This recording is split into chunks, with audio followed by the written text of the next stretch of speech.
All right, let's now stay with this, in fact, and bring in Dr. Levy Ndou, a political analyst who has been tracking this one with us. Thank you so much for your time this evening. And you listened to the Premier of Gauteng. He says that he's identified 13 problems, and those include, basic issues, for example, like the traffic lights that are simply not working, potholes. There's now a 72-hour hotline that's going to continue looking at that as well. And then there is the issue of load reduction, there's drugs, there's failing infrastructure, unemployment, among others. Did he hit the right notes? Good evening to you, Bongi. Good evening to the viewers at home. Well, I think the Premier has started on a very, very high note. And he started by what minds of most South Africans and indeed young people. He started by talking about the economic zone, where he's actually delivering his speech. And he started by talking about the advantages of having the economic zone and indeed having to touch on issues that relates to the unemployment of young people, and indeed indicating that the second phase of the zone is going to create as many jobs as possible.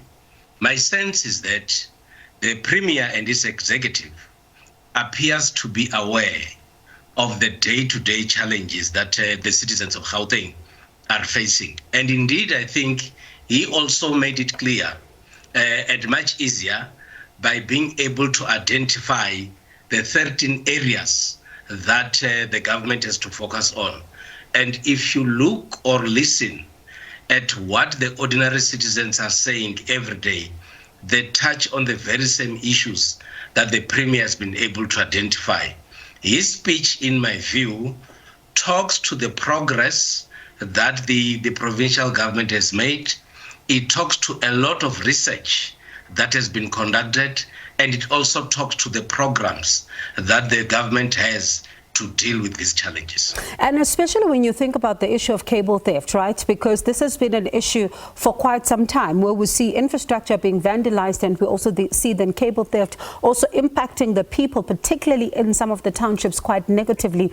And a sense from some saying that it seems that government is overwhelmed over time when it comes to dealing with this. And then he says that there's now high-tech locks that are now going to be alerting the officials when the system is being tampered with. And I suppose this is something that will be welcome, but certainly a lot more people will see where this is rolled out and how much of an impact it does have on the ground.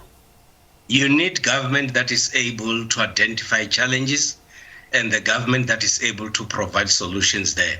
And that's why I say Premier Lesufi has been able to identify issues that appears to be challenges, and of course appears to be having a clear program to deal with such. And what is also very interesting in his speech is that even though he's talking about the plans for the future, he also talks about progress that has been made in terms of the very same challenges that we have.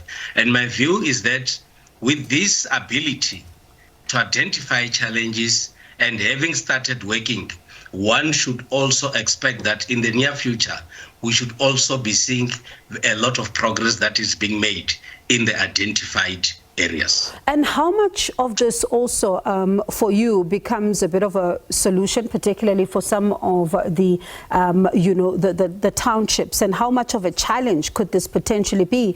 This issue of municipalities that are now signing an agreement to work together in order to be able to ensure that you do have SAPS members who are deployed to any area at any time and can be taken from one municipality to another in order to be able to deal with the issue of crime. Is it going to be as easy as signing a document and simply getting it done? Unfortunately, that could not be easy. Some of the issues that are being identified by the Premier himself, issues like the cable theft, issues like drug abuse, issues like gender-based violence, are issues that indeed will require government to act. But at the same time, these are issues that also require citizens themselves to assist government in ensuring that such does not happen at a high level or indeed does not happen at all.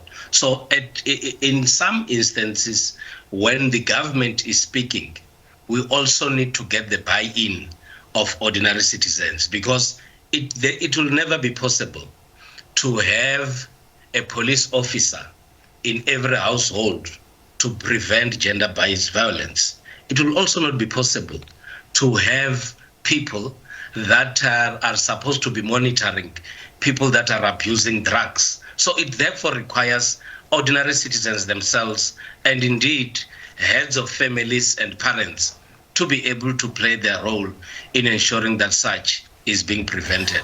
But what is good there is that important areas, in my view, have been identified by the Premier.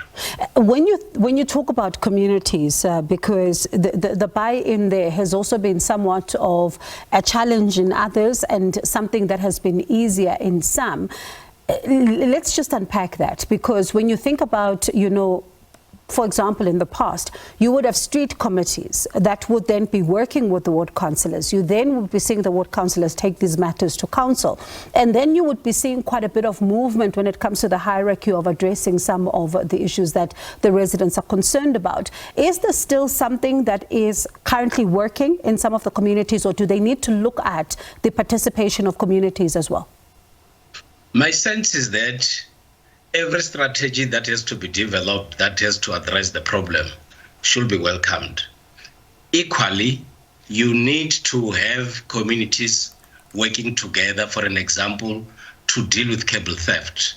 It is the same communities that will suffer when they do not get the supply of electricity due to cable theft.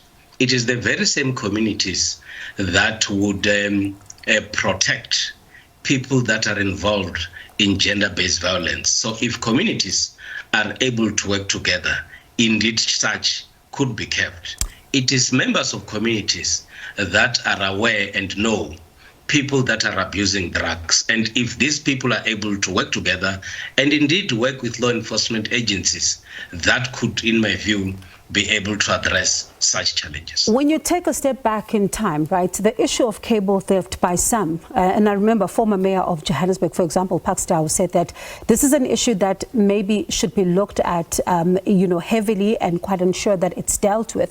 One would then take it back to the argument that was made in the past that because this is economic sabotage, should you not be charging people with treason?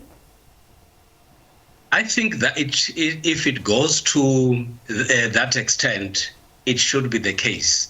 But my view also is that when you look at issues relating to cable theft, government should be able to know where are these cables going, who are the beneficiaries, how do they therefore stop the business from running? Because if you are able to identify such people, deal with them, there will be no reason for people to steal cables, because they will not be able to make business. So my view is that, coupled with the progress that the Premier has spoken about the 442 people, maybe some of those could be involved in cable theft, and if such are arrested, that could easily prevent cable theft from continuing. Appreciate your insights this evening. That is political analyst Levy Ndou, who is giving us his take on the state of the province address, the Gauteng part of it, that we've just heard from the Gauteng Premier, Panyaza Lesufi. A reminder, you can see on the side of your screen, there's an active scene.